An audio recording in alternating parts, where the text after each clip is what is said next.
Do either of you two have any comments on these questions? Go ahead, Lady Gaga.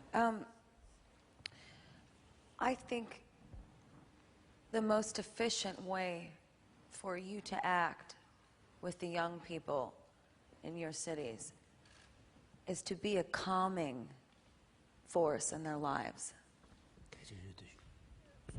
The action of removing anxiety is very difficult to do, but what you can do is help to calm the fears, calm the anger. Young people are very confused right now because they are living in a state of horror. The media, when we watch the news, right, you don't see all the great things that are happening in the world. You just see the bad things right up close. Me and His Holiness were talking about this earlier. We need to shift the perspective and educate young people yourselves. You have the power to be kind to them. If you are kind to them and empower them to teach you, you don't have to look far for kindness. Kindness is in the heart of children. When we're born, we don't yet have that conditioning that happens later when we become jaded and love becomes tough. When you're a child, all you want to do is give, and give love and receive it. My feeling is that you each need to empower the kids that live where you are. Have a youth council. It's not just about money or education. This is about you using your voices beyond social media. Social media, as we know, is a vacuum of noise.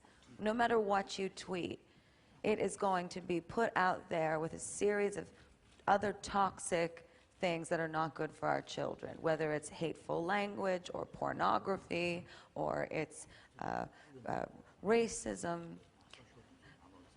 We have to separate ourselves from that and detoxify the system so that it is pure again.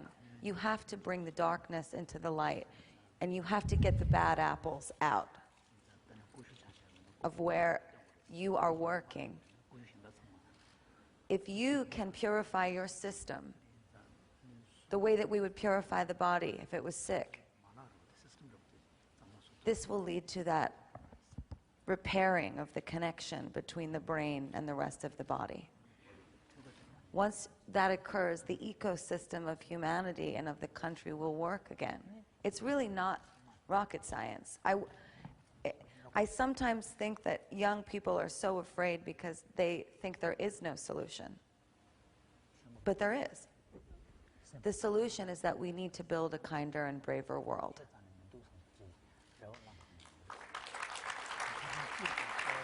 In addition to that, I just wanted to say, in times of chaos and crisis, what we all tend to do, right, is start pointing fingers at where we think the bad guys are, where the evil is.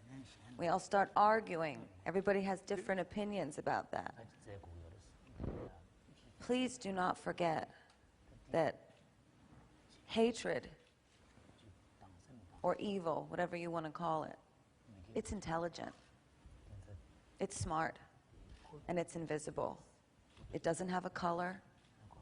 It doesn't have a race. It doesn't have a religion. It has no politics. It's an invisible snake that while it is planning to make its attack, it is thinking to itself, I am going to divide my enemy into smaller, less strong groups. And then I'm going to make them hate each other so that it's easier to take them down.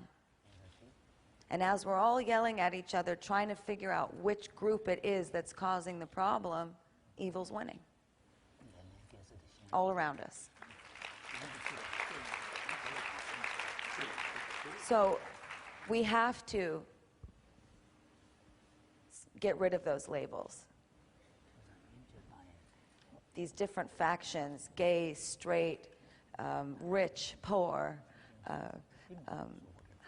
mentally ill, not mentally ill, gun owner, not gun owner.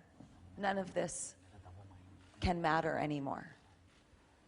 We are unified in our humanity. And the only thing that we all know, we all appreciate in one another is kindness. So this has to come before all things. And you must operate relentlessly this way with everything you have. Forget about the money. When you talk to the people, go out and talk to the people. Look them in the eye. Speak to them. Mobilize the kids. They're smart. They're smart and they believe because they are not yet jaded. They believe the world can change.